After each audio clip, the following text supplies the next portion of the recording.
उन्होंने एक बड़ी अच्छी बात कही कि जो राजनीति चलती है उस राजनीति का हिंदूकरण कर दो, उस राजनीति का हिंदूकरण कर दो और हिंदुओं का सैन्यकरण कर दो। हर व्यक्ति जो राजनीति है, राजनीति हिंदू से बढ़के हमारे सनातन धर्म में जो राजनीति बताई गई है, जिसके लिए भगवान प्रभु राम जी ने 14 वर्ष के लिए वनवास होगा, राज्याभिषेक नहीं करवाया, अपने छोटे भाई को दे दिया कि हम नहीं रहेंगे, हमारा छोटा भाई अच्छा शासन कर लेगा। और आपने देखा होगा राजनीति के कारण पिता के मर्डर हो जाते हैं, पुत्र के मर्डर हो जाते हैं, और मुगलों में तो क्या क्या नहीं हो जाता है। तो इसलिए जिसने सनातन की राजनीति सीख ली, हिंदुत्व की राजनीति सीख ली, वही राष्ट्र धर्म कहलाता, वही राष्ट्र धर्मी कहलाता है। वही राजनीति धर्म की राजनीति होती है जो राष्ट्र धर्म पर चल करके की जाती है। इसलिए हिंदू का राजनीति का हिंदुत्वीकरण और हिंदुओं का सैन्यकरण। क्यों? क्योंकि अगर हिंदू हमारे सैनिक बन जाएंगे तो इन्हीं अंग्रेजों से लोहा ले पाएंगे, इन्हीं का सामना करके, इन्हीं को पराजित करके तब आगे बढ़ पाएंगे। अगर इनको सैनिक प्रशिक्षण नहीं दिया गया तो हम जिस तरह से आज उस समय क्रांतिकारी जो कष्ट सहन कर रहे थे, भारत जो परतंत्र था, वह नहीं होता। और इसलिए हर भारतीय का सैन्यकरण होना चाहिए, यह अनिवार्य था। और इसके लिए एक लंबी सोच, एक लंबा विचार, लंबा चिंतन, और वह लंबा चिंतन था कि लोगों ने कहा ये कांग्रेसी मुंह उठा के बोल देते हैं। इटली की बाई आई, उसकी संतान पैदा हो गई, वो भारत के प्रधानमंत्री बनना चाहते हैं। उन्हें पता ही नहीं भारत है क्या, भारत है क्या, भारत कब जन्मा। अरे भारत पाकिस्तान नहीं है कि जन्म ले लिया कुछ दिन में मर जाएगा। भारत अनादि है, भारत अनंत है, और इसलिए भारत कभी समाप्त नहीं होगा। यह यथार्थ है, यह शाश्वत है कि जो जन्मा है वह मरेगा। तो जिन देशों के जन्म डेट ऑफ बर्थ है, उनकी डेट ऑफ डेथ भी होगी, यह सुनिश्चित है। और इसलिए भारत को हमारे सपूतों ने, क्रांतिवीरों ने, देवों ने, देवताओं ने, सबने पोषित किया है, पल्लवित किया है। और इस भारत को यूं ही नहीं सौंप दिया जाता। इसलिए भारत के पुत्र, भारत की संतान बनकर के इसकी रक्षा करिए। भारत की संतान बनने के लिए वर्तमान समय में क्या करना है, यह पहले परतंत्र काल में वीर सावरकर जी और अन्य वीरों ने बता दिया है। परिवार हमारा कष्ट में है, तीनों भाई जेल चले जाते हैं वीर सावरकर जी के। जब उनकी पत्नी उनसे मिलने आती है जेल में, बड़ी मुश्किल से तो मिलने दिया जाता था, और पत्नी जब आती है तो वो कहते हैं वीर सावरकर जी कि पुत्र को नहीं लाई, पुत्र को मोह के लिए नहीं बुला रहे थे। उन्होंने कहा जब हमारा पुत्र ये देख लेगा कि मैं जेल में हूं फिर भी मैं मजबूत हूं, कहीं मैं झुक नहीं रहा हूं, तो हमारा पुत्र भी यही सीखेगा। मुझे जब जेल में देखेगा तो वो कभी जेल से डरेगा नहीं, हर परिस्थिति का सामना करने के लिए वह साथ खड़ा रहेगा, वह आगे रहेगा। इसलिए उन्होंने कहा पुत्र कहां है। उनकी पत्नी चुप हो गई और उन्होंने कहा प्रभाकर नहीं रहा, पुत्र नहीं रहा। वीर सावरकर जी वहां चुप हुए, शांत हुए, क्योंकि उनके मन में यह नहीं था कि हमारा पुत्र चला गया। उनके मन में था कि हमारा वह पुत्र चला गया कि मैं तो जेल में हूं, अब बाहर आऊंगा कि नहीं आऊंगा।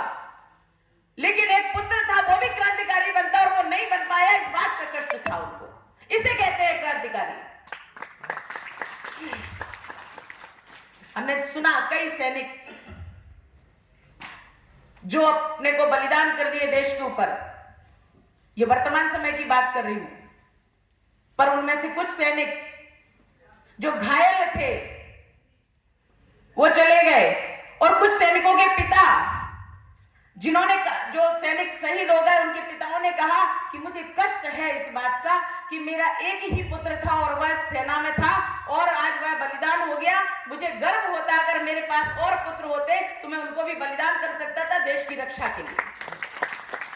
इसलिए सैनिकों का सम्मान किया जाता है, इसलिए राष्ट्रभक्तों का, क्रांतिकारियों का सम्मान किया जाता है। आज हम उनकी पुण्यतिथि के अवसर पर उनका सम्मान करने के लिए बैठे हैं। आए लोग आकर के चले जाएं, आए लोग उनकी तस्वीर पर माला चढ़ाएं और चले जाएं, उनको प्रणाम करें और चले जाएं। मैं कहती हूं मत करो ऐसा प्रणाम।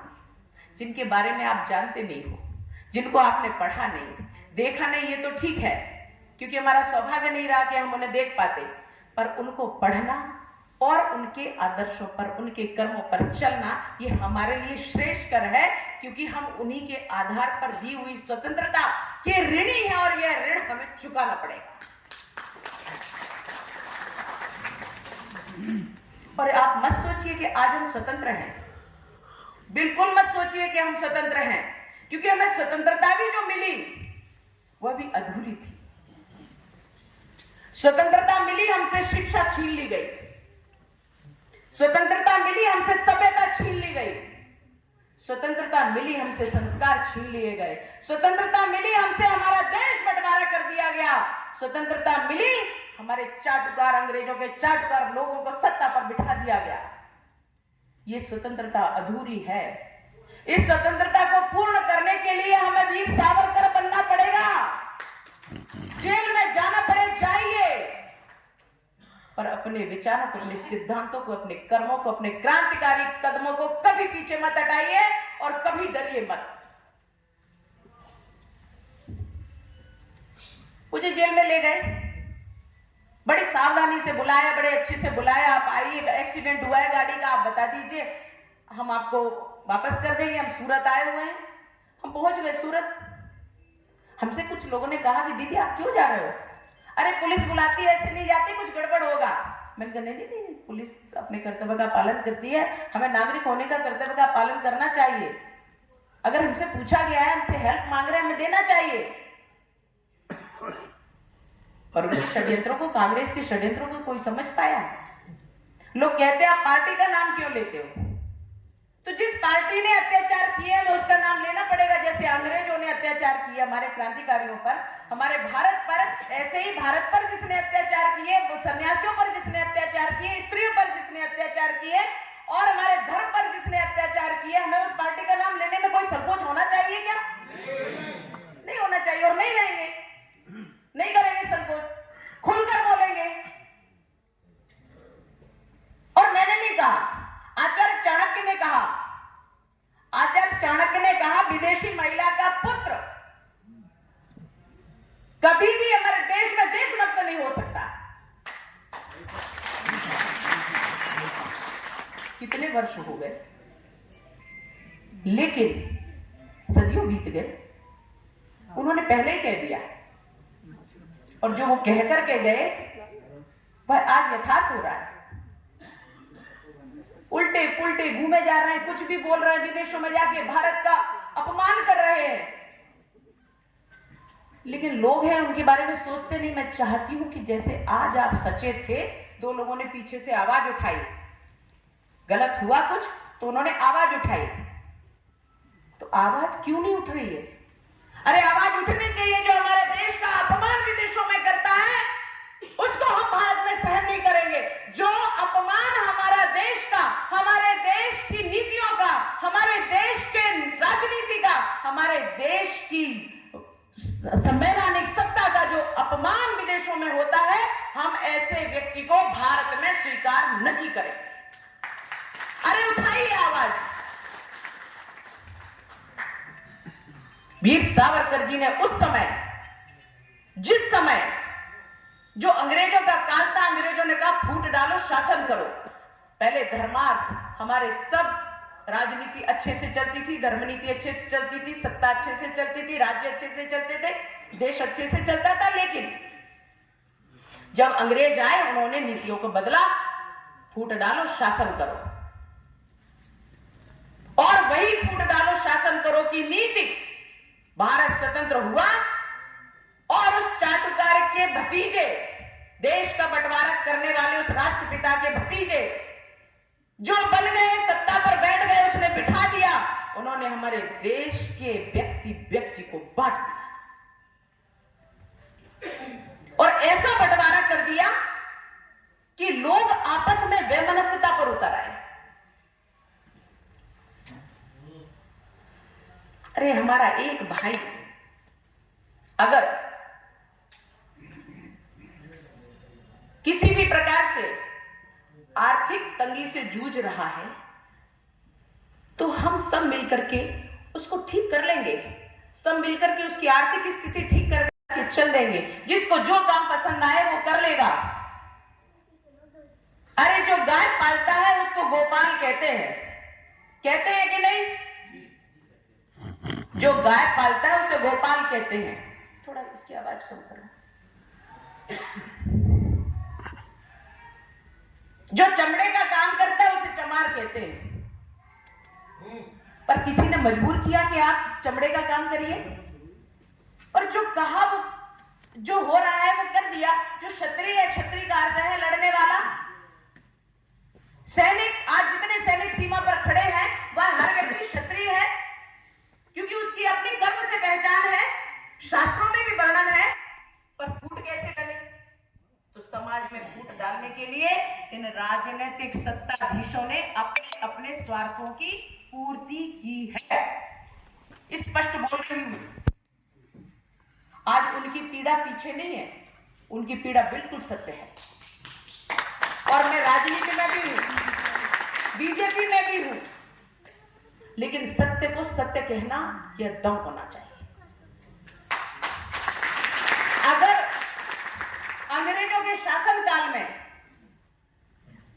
हमारे हिंदुओं पर जिस प्रकार से प्रताड़नाएं हुई, जिस प्रकार से उनको अधोगति की ओर लेकर के जाया गया, अगर वह अन्याय हुआ है तो न्याय करने के लिए यहां सब राजी थे, किसी ने कोई विरोध नहीं किया। परंतु अब एक अन्याय, ऐसा अन्याय कि जिसकी जांच नहीं, एक ऐसा अन्याय जो बच्चे पढ़ रहे हैं, आपस में मित्र हुआ करते हैं, पर उनके मनों में भर दिया जाएगा, जैसे मुसलमान भरते हैं ना कि इनको शूशु पिलाओ, हिंदुओं को इनको थूक चटाओ, इनको मल चटाओ। तो सुना होगा भी स्कूलों में छोटे छोटे मियाओं के बच्चों ने हिंदुओं की हिंदू बच्चों की पानी की बोतल में शूशु कर दिया।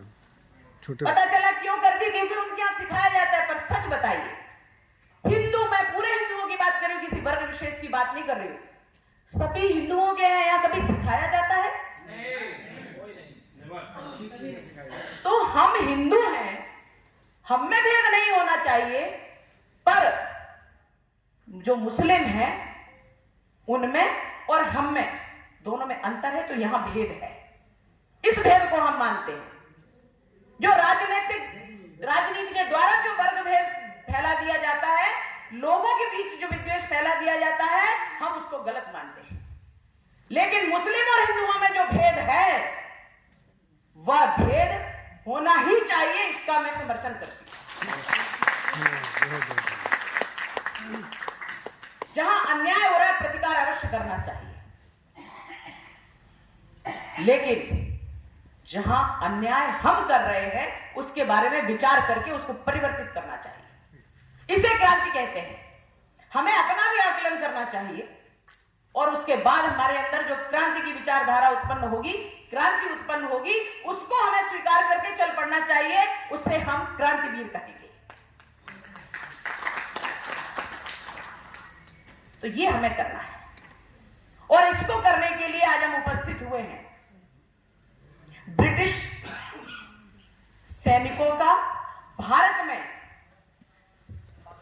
सैन्य अभ्यास होना चाहिए, इसका समर्थन वीर सावरकर जी ने किया। पूछिए क्यों? अरे उनका सैन्य प्रशिक्षण यहां होगा, युद्ध अभ्यास यहां होगा, तो हमें क्या फायदा मिलेगा?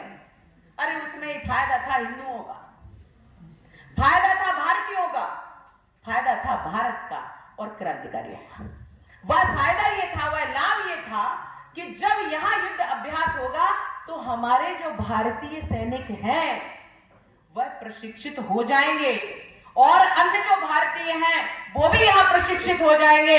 और प्रशिक्षित होने के बाद उनको अपने ऊपर विश्वास था कि हम अंग्रेजों को भगा देंगे और यहाँ जो भारतीय प्रशिक्षित सैनिक रह जाएंगे वो हमारे पूरे देश को प्रशिक्षित कर देंगे और हमारा देश मजबूत हो जाएगा। फिर कोई उस पर शासन नहीं करेगा, उसको कोई पराजित नहीं कर सकता। ये उनका लंबा और ऐसा दीर्घ चिंतन था जो स्वतंत्र भारत के काल में आज आवश्यकता उस समय की पड़ गई। सहिष्णु है हिंदू, पर सहिष्णुता क्रांतिकारियों में भी होती है। हमारे क्रांतिकारी सिर्फ जो देश हमारे ऊपर शासन कर रहा था, ब्रिटिश हमारे ऊपर शासन कर रहे थे, उन्होंने वही जाकर के अलग जगह दी, वही क्रांतिकारी बन गए। है किसी में दम कि जो देश हमारे देश के ऊपर शासन कर रहा है, हम वही जाकर के उनके विरुद्ध क्रांति खड़ी कर दे और वहां से क्रांति खड़ी करके हम अपने देश में क्रांतिकारियों को जगा दें और युवाओं के अंदर वो भाव पैदा कर दे कि हम जहां हैं वहां से भी अपने देश के लिए क्रांति कर सकते हैं, वहां भी हम परिवर्तन कर सकते हैं। और वही ब्रिटेन आकर के भारत में शासन कर लिया। पर सच बताओ तो यहां के कुछ गद्दारों के कारण यहां वो पनप गए, लेकिन वही ब्रिटेन आज हाहाकार मचा हुआ है। वहां आज ब्रिटेन का अपना अस्तित्व नहीं हो रहा है, आज बच नहीं पा रहे हैं। क्यों? क्योंकि उनसे बड़े धूर्त आ गए हैं, मुगल आ गए हैं, वहां शासन कर रहे हैं, वहां मेयर उनकी बन रही है। आज बचा लो अपने आप को। भारत को तो तुमने सरल समझ लिया था गद्दारों के कारण, पर ऐसे गद्दारों को चुन चुन कर मारना चाहिए, भगाना चाहिए। ये कार्य हमें करना पड़ेगा। स्वतंत्र भारत की परिकल्पना कभी भी क्रांतिकारियों की ऐसी नहीं थी कि हमारा देश बंटवारा कर दे और उसके बाद हमें स्वतंत्रता दे दी जाए। लेकिन उसी काल में चलते चलते ऐसी राजनीति करते करते अंग्रेजों की चाटुकारिता करने वाले दो भाई जो अपने को आपस में हिंदू मुसलमान कहते थे, हम हिंदू मुसलमान भाई, ऐसे दो भाइयों ने देश के विरुद्ध षड्यंत्र किया। देश की स्वतंत्रता के समय ही तय कर लिया दोनों भाइयों ने कि हम दो देश बनाएंगे, एक देश का दो बंटवारा करेंगे और ना इस देश का कोई पिता स्वीकार करेंगे।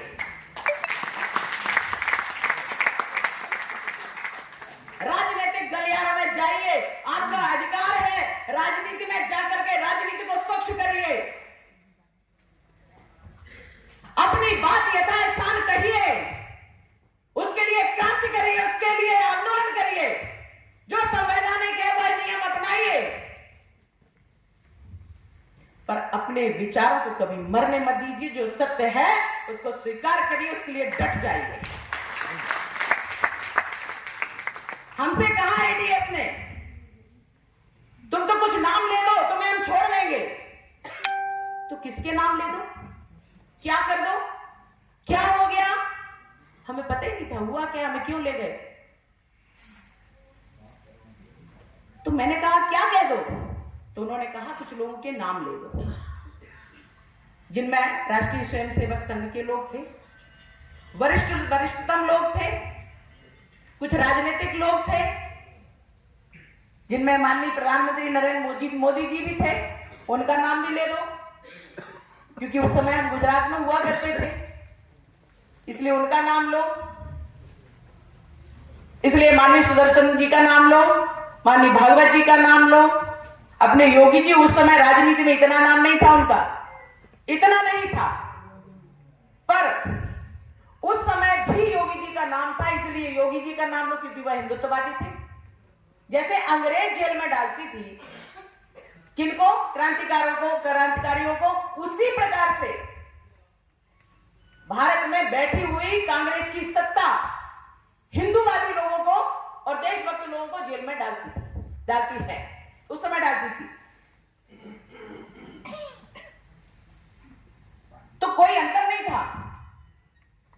जब उन्होंने कहा इतने नाम ले दो मैं तुम्हें छोड़ दूंगा, मैंने कहा कि ये नाम तो मुझे याद ही नहीं होते, रट लो और बोल दो, मैंने कहा याद ही नहीं होते। अरे मैंने कहा कि जो विषय हुआ है, अगर किसी ने विस्फोट किया है तो सच बताऊं, उनसे ही मैंने कहा मैं समर्थन करती हूं इस बात का। मैं इसलिए समर्थन करती हूं जिसने भी किया सही किया। हमारे देश में क्रमबद्ध श्रृंखलाबद्ध विस्फोट हो रहे हैं, आकर के कर कौन रहा है? पाकिस्तान से आकर के आतंकवादी श्रृंखलाबद्ध विस्फोट कर रहे हैं, एक नहीं सैकड़ों विस्फोट हो रहे हैं, लगातार विस्फोट हो रहा है। मर कौन रहा है? हिंदू। एक दो मुसलमान मर गए तो मर गए, बाकी हिंदू मुआवजा लेने के लिए मुसलमान सबसे आगे। तो मैंने कहा जिसने भी किया बहुत अच्छा किया, मैं समर्थन करती हूं। मैंने तो नहीं किया, मैं करती तो शायद बड़ा करती। हाँ, क्योंकि जिस चीज की आवश्यकता थी किसी न किसी व्यक्ति ने समझा होगा उस चीज को, और समझ के जो किया वो बहुत सही किया। क्योंकि उन्हें ये विदेशी आतंकवादियों को, विदेशी लोग हमारे घर में हमारे देश में घुस करके जो आते हैं, वो हमारे देश में आतंकवादी गतिविधियां करते हैं, उनको जवाब देने के लिए ये बहुत जरूरी था। उन्हें भी पता होना चाहिए कि भारत का हिंदू भी ये सब काम बड़े खेल खेल में कर सकता है, परंतु हम सहिष्णु हैं, हम सबके प्रति दया भाव रखते हैं, हम शांति को भंग नहीं करते, हम किसी की बेटियों का अपहरण नहीं करते, हम किसी बच्ची पर बलात्कार नहीं करते। यह हिंदू है, सहिष्णु है, पर कायर मत बनना, सहिष्णुता को कायर मत समझ लेना। इसलिए जब अवसर आए आवाज अवश्य देना, आवश्यकता लगे जब देश का आह्वान हो तो भूल जाना उम्र, भूल जाना पद, भूल जाना अपनी प्रतिष्ठा, और एक सैनिक बन करके समाज में खड़े हो जाना और देश के दुश्मनों को जवाब दे देना। स्थितियों में बता दिया कि हमें किस प्रकार से क्रांति करनी है। क्रांति किसे कहते हैं? एक विचार, वह विचार जो सामान्य समाज को भी जीवन जीने का अधिकार न दे, हमारे समस्त मानवीय अधिकारों को छीन लिया जाए, हमारी मान से हमारे विचारों को भी परतंत्र कर दिया जाए। उसके विरुद्ध जब कोई सच्चा कदम उठाता है, जब कोई सद विचार लाता है, उसे क्रांति कहते हैं, उसे क्रांति विचारधारा कहते हैं। और इस विचारधारा की आवश्यकता हर समय में पड़ने वाली है। लोग कहते हैं कि साध्वी जी बहुत कठोर बोलती हो, तो मैंने कहा कठोर तो होता है, अमृता होती है, अमृता गुरु जी कहते हैं जिसको, बड़ी कड़वी होती है, लेकिन जब पी लो उसको तो बुखार खत्म हो जाता है। कड़वा तो बोलते हैं लेकिन बोलना औषधि है। अरे मैं नहीं चाहती हूं कि आपके घर की बेटियों को विधर्मी उठा करके ले जाएं, आपकी घर की छोटी छोटी बच्चियों के साथ विधर्मी सामूहिक बलात्कार करें। हम नहीं चाहते, हमें पीड़ा होती है जब हमारे घर की, आप लोगों के परिवार, एक परिवार के मालिक की पत्नी जब विधर्मी उसको फुसला लेते हैं, श्रम करने वाले श्रमिकों की पत्नियों को वो फुसला करके उनके बच्चों सहित अपना बना लेते हैं, बच्चों को बेच देते हैं, महिलाओं को खत्म कर देते हैं, या अपने बुर्का पहना के अपना बना लेते हैं। हमें पीड़ा होती है हमारे समाज की। और आज के समय में क्रांतिकारी विचार होंगे आपके, यदि आप उन विचारों पर चल पड़े। वो चीजों में थूक डालते हैं जिससे कि हम उन चीजों को खाएं और दूषित हो जाए, ये उनका सोच है। खाने वाली वस्तुओं में मल मिलाते हैं, खाने वाली वस्तुओं में गटर का पानी मिलाते हैं, खाने वाली वस्तुओं में पेशाब कर देते हैं और उसको सबको मिक्स करके आपके सामने परोस देते हैं। आप बड़े अच्छे से उसको खरीदते हैं, आप कभी नहीं पूछते किस कंपनी का है, कभी नहीं देखते इसका मालिक कौन है, कभी नहीं देखते इसकी फैक्ट्री में काम करने वाले मुस्लिम है कि हिंदू है। हिंदू है तो ठीक है, मुस्लिम है तो क्या अपने उस विचार को नहीं परोसते परोसते हैं और इसमें पकड़े भी गए। पानी पूरी के ठेले पे पानी पूरी बड़ी अच्छी लगती है, पर वहां जाकर के हम पानी पूरी पी लेते हैं और वो पानी में पेशाब मिला देते हैं और हम बड़े आराम से पीते हैं, क्योंकि हम ठेले पर जाकर के ये नहीं पूछते तुम्हारा नाम क्या है। जिस दिन आप पूछने लगे उसी दिन ये बंद हो जाएगा। आप सब्जी खरीदने जाते हैं, फल खरीदने जाते हैं, हर किसी में यह मलमूत्र मिलाते हैं, ये तय है। तो क्या आप सब तय नहीं कर पाएंगे? एक संकल्प नहीं ले सकते कि हम मुसलमानों के द्वारा उनकी फैक्ट्री में उनके द्वारा बनाई हुई वस्तु, कोई भी वस्तु नहीं खाएंगे? संकल्प ले सकते हैं? तो बोलिए जय श्री राम। जय श्री राम। क्या आप, बहुत अच्छे से पता होगा, आपका ड्राइवर, आपकी गाड़ी ड्राइवर चलाता है, आप जब ड्राइवर ढूंढने जाते हैं तो कभी आपने विचार किया कि मुसलमान को नहीं रखेंगे? नहीं किया। और जब किया, एक दो गिनती में लोगों ने किया होगा, पर ड्राइवर रख लिया क्योंकि वो थोड़े सस्ते मिल जाते हैं, क्योंकि बहुत पोलाइट होते हैं। अरे उनके पोलाइट होने का, उनकी क्रूरता मत देखिए, उनके क्रूरता पीछे दिखाई नहीं दे रही आपको? आपके घर में घुस करके आपकी बेटियों को घुमाने ले जाएंगे, उनको आप कह देते मार्केट करवा लाइए, मार्केटिंग करवा लाएंगे, वो आप कह देते खरीदारी और कुछ करवा लाइए, खरीदारी करवाने के लिए ले जाएंगे। तो आपके द्वारा भेजे गए 4 बार वो आपके काम करवा के लाएंगे, उतनी देर जो समय मिलेगा उसमें वो अपना परोस देंगे, अपने विचार, अपना जिहाद परोस देंगे और आपकी बेटी उसकी ओर आकर्षित हो जाएगी। 4 बार कहने के द्वारा, आपके द्वारा कही गई बातों के लिए मार्केट ले जाएंगे, 5वीं बार पब में लिए जाएंगे जहां मुसलमान लड़के उनका इंतजार कर रहे होंगे। एक लड़का, एक ऑफिसर था, पुलिस ऑफिसर, उससे बोला साहब मिठाई खाइए, मुंह मीठा करिए। उन्होंने कहा क्या हुआ? बोले 11वां बच्चा हुआ है साहब हमारे यहाँ। उन्होंने कहा अरे 11वां बच्चा हुआ है, तुम कैसे करते हो? एक ड्राइवर हो कैसे पाल पाते होगे? बोले सब पाल लेते साहब, हम तो उस दिन का इंतजार कर रहे हैं जब कयामत का दिन आएगा ना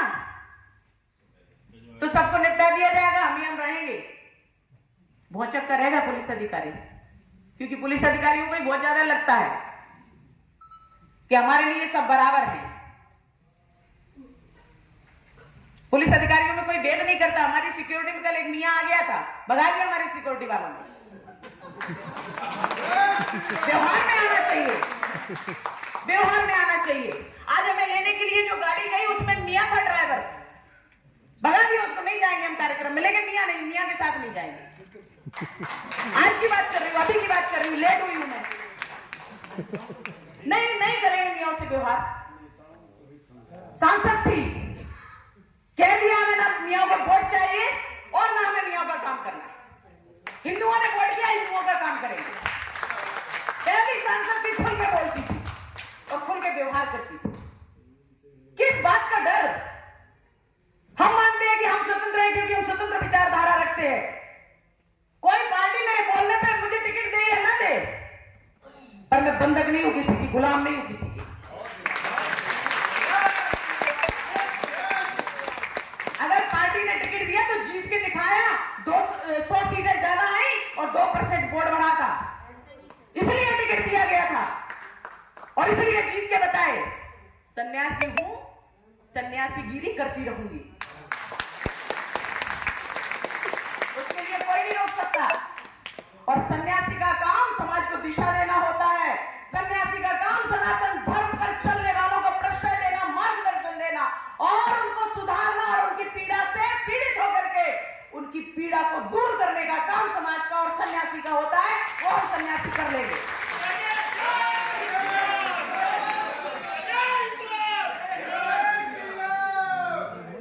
मैंने पहले ही बात में कहा था कि यदि राम करने वाले रावण को क्षमा कर देते तो राम जी नहीं कहलाते। तो ध्यान रखिए, मैं अब क्या कह रही हूं कि आपके घर की बेटी, आपके रिश्तेदार की बेटी, आपकी समाज की बेटी, आपके आस पड़ोसियों की बेटी अगर आपके यहां से चली जाती है, विधर्मी हो गया, विधर्मी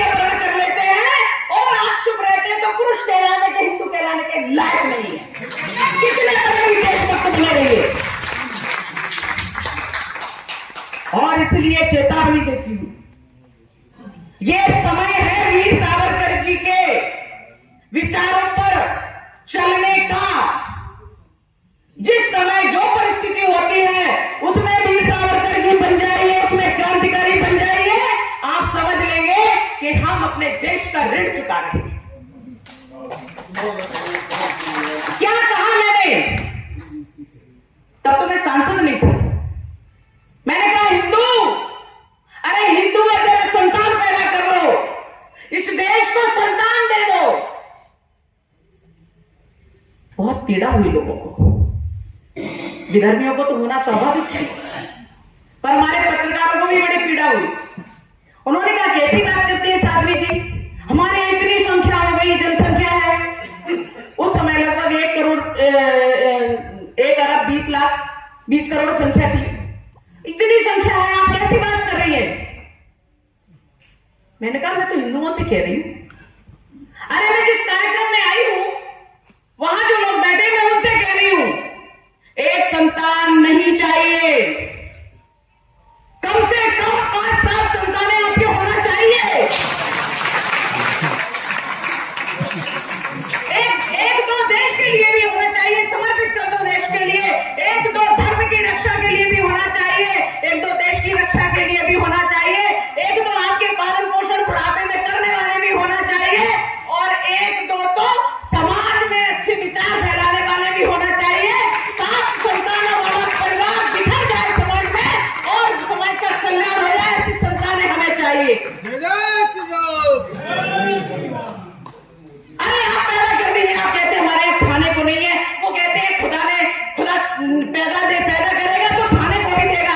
अरे उनका खुदा और गड्ढा खाने को भी दे देता है, हमें हमारे भगवान पर विश्वास नहीं है? अगर हमारे माता पिता को हमारे ऊपर विश्वास नहीं होता, भगवान के ऊपर विश्वास नहीं होता, तो हम पैदा नहीं होते। 4-5 भाई बहन हैं, जिस क्षेत्र में खड़े हो जाते हैं लंका जला देते हैं। और इसलिए कह रही हूं, बुढ़ापा अच्छा करना है, रिश्तेदारी चलाना है, बच्चे को डिप्रेशन में नहीं डालना है, बच्चियों की रक्षा करना है, राष्ट्र की रक्षा करना है, सनातन धर्म की रक्षा करना है, तो संतानें ज्यादा से ज्यादा पैदा करिए। मैंने जवाब दिया पत्रकारों को, मैंने तो राष्ट्रभक्तों से कहा, हिंदुओं से कहा, राष्ट्रभक्तों से कहा कि हमें तुम्हारी संतानें चाहिए। ईडी कबाड़ी तो बहुत भरे पड़े हमारे यहां, तो इसलिए आप जवाब दीजिए, क्या देश में रोहिंग्याओं की संतानें देशभक्त हो सकती हैं? नहीं, कभी नहीं। जब आपकी आवाज नहीं निकल रही तो हाँ ना मैं कैसे जवाब देंगे? अरे माइक एक तरफ रख दो, तो मैं जोर से बोल रही हूँ, बीमार हूँ, तो जोर से बोलिए, क्या रोहिंग्याओं की संतानें देशभक्त हो सकती है? क्या मुगल जो हमारे ऊपर शासन किए उनके गुणगान करने वाले लोगों की संतानें देशभक्त हो सकती है? क्या विदेशों से आकर के यहाँ पैदा करने वाले लोगों की संतानें देशभक्त हो सकती है? जिनको अपनी जाति का आता पता, कुल गोत्र का पता नहीं, उनकी संतानें जो देश का अपमान बाहर करती हैं, उनकी संतानें देशभक्त हो सकती है? क्या भारत में रहने वाले विदेशों के गीत गाने वाले लोग, उनकी संतानें देशभक्त हो सकती है?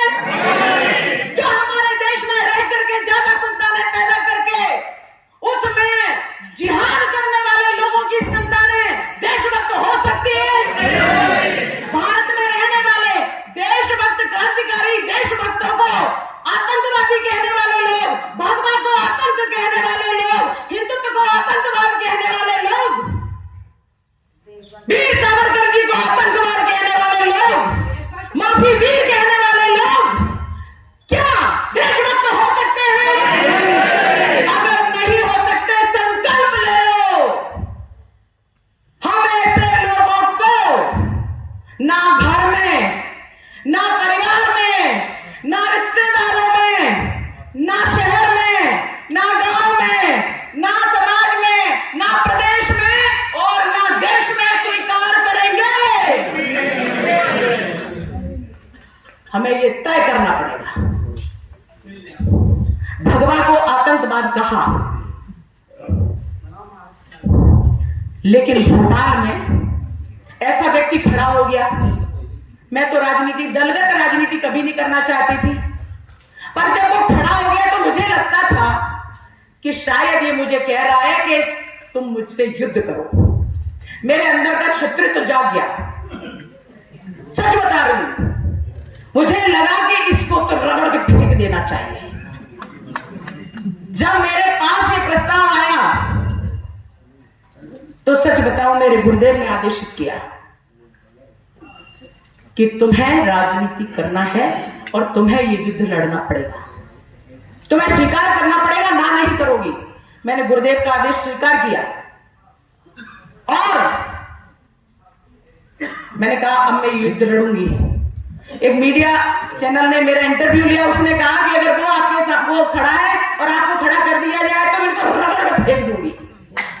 ऐसे ही बोला था मैंने, और सच में मेरी जनता ने साथ दिया। भोपाल की जनता ने, हमारे धर्म में जीने वाली जनता ने ऐसा साथ दिया कि उसको रगड़ के फेंक दिया, मुंह उठाने लायक नहीं बचा। इसलिए मैं एक बात कहती हूं, दम से खड़े हो जाइए, हर चीज को अपना समझिए। राष्ट्रीय स्वयंसेवक संघ का शताब्दी वर्ष चल रहा है। उन्होंने एक आह्वान किया, पंच प्राण। उस पंच प्राण में मेरे काम की जो चीज है वो मैं लेती हूं। समय कम है, नहीं तो पूरा 5 बोलती। उन्होंने कहा कि जो हमारा है उसको स्वीकार करिए,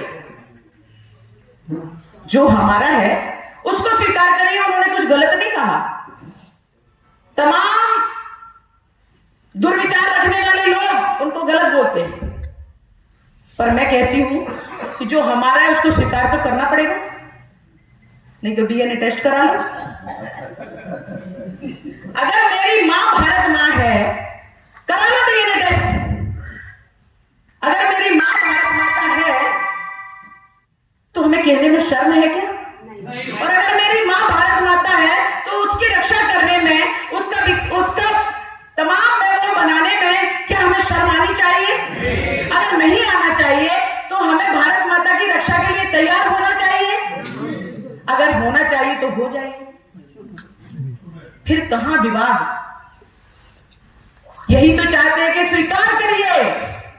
तो जो स्वीकार है आपको बोलिए, क्या सिर्फ कह दीजिए हमारी है? भारत माता हमारी है, हमारी है। यह देश हमारा है, हमारा है।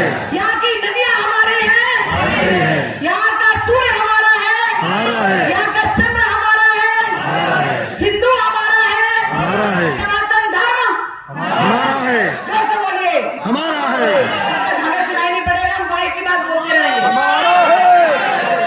तो बोलिए, सनातन धर्म हमारा है। भगवत ध्वज हमारा है। धर्मशास्त्र हमारा है। धर्म गुरु हमारे है। यहाँ का धन हमारा है। यहाँ की, ये हमारी धरा, हमारी है। ये हमारी धर्म भूमि, हमारी है। यहाँ की कर्म भूमि, हमारी है। यहाँ के क्रांतिकारी, हमारे हैं। यहाँ का इतिहास, हमारा है। यहाँ के धर्म शास्त्र, हमारे हैं। यहाँ के धर्मज्ञ, हमारे हैं। यहाँ की धना, यानी स्त्री, धना यानी स्त्री, यहाँ की धना, हमारी है। बेटी, हमारी है। यहाँ का सब कुछ। जब सब हमारा है तो हम किसी को देंगे नहीं। यही संकल्प करना है। संकल्प ले लीजिए कि हमारी इन चीजों पर कोई भी तिरछी आंख करके देखेगा, निकाल लेंगे। मैं सीधी सी बात कहती हूं कि जो हमारी भारत मां पर, जो हमारी घर की बेटियों पर, जो हमारी पत्नी पर, जो हमारी बहन पर, जो हमारी बुआ पर, जो हमारी मौसी पर, नानी पर, किसी पर भी तिरछी आंख करेगा, अपनी गंदी दृष्टि डालेगा, उसके साथ दुश्मनों जैसा व्यवहार करना चाहिए कि नहीं? करना चाहिए। कर देना, निसंकोच कर देना, काट के नाली में डाल देंगे। कर देना चाहिए दुश्मनों जैसा व्यवहार। जब तक हम भाई कहते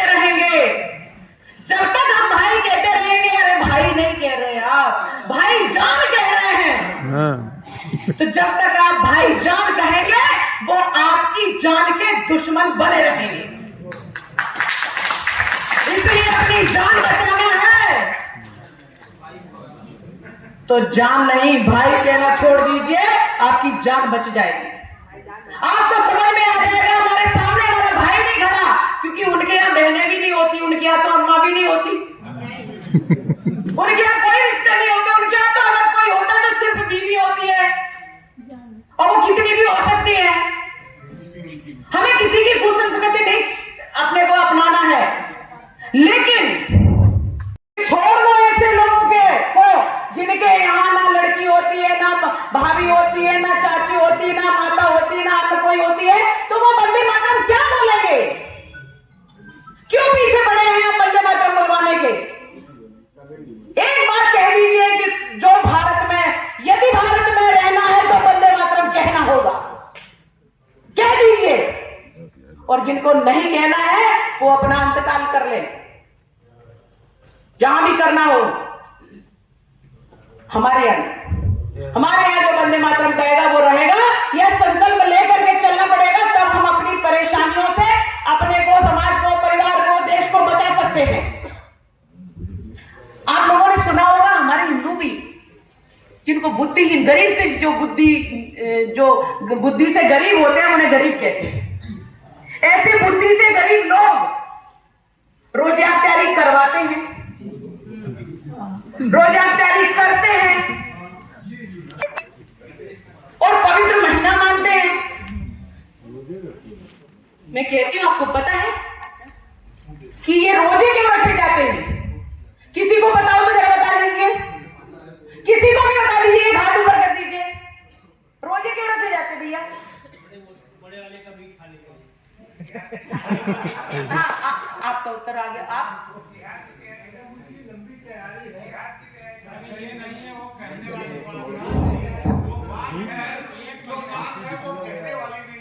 समाज के अंदर ये बात है।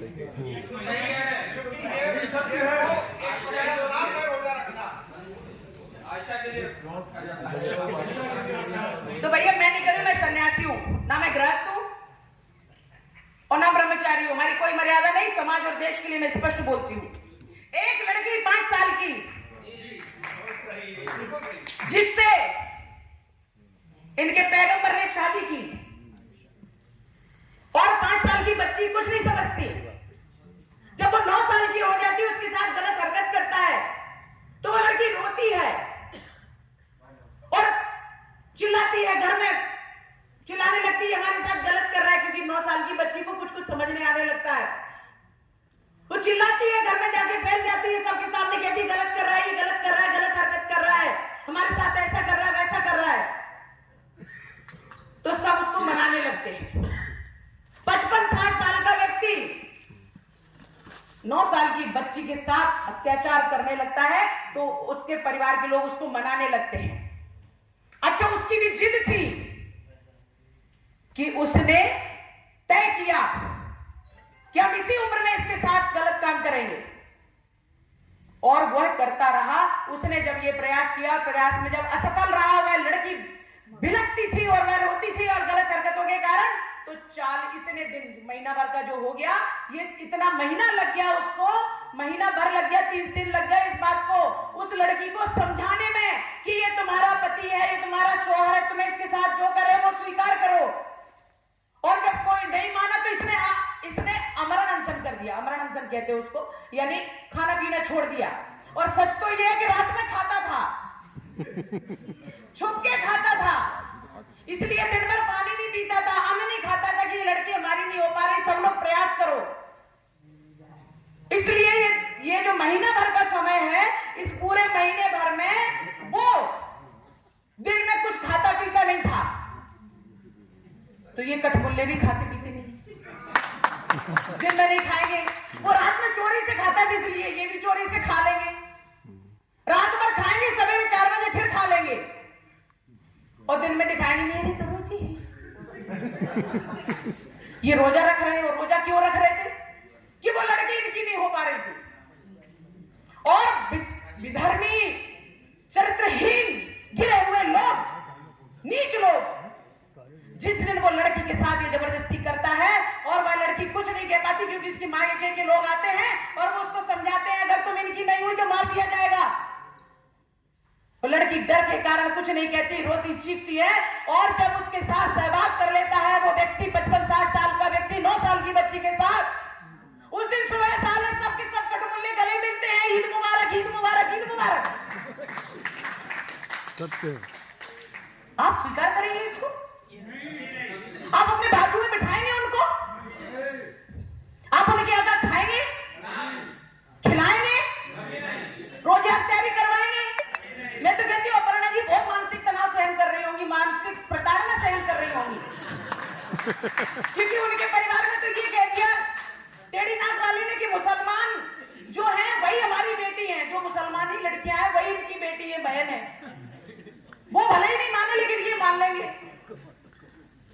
तो कितनी प्रताड़नाएं सहन कर रही हूँ जो राष्ट्र के लिए अपना ससुराल के विरुद्ध चली गई, प्रताड़ना तो सहन कर रही हूँ।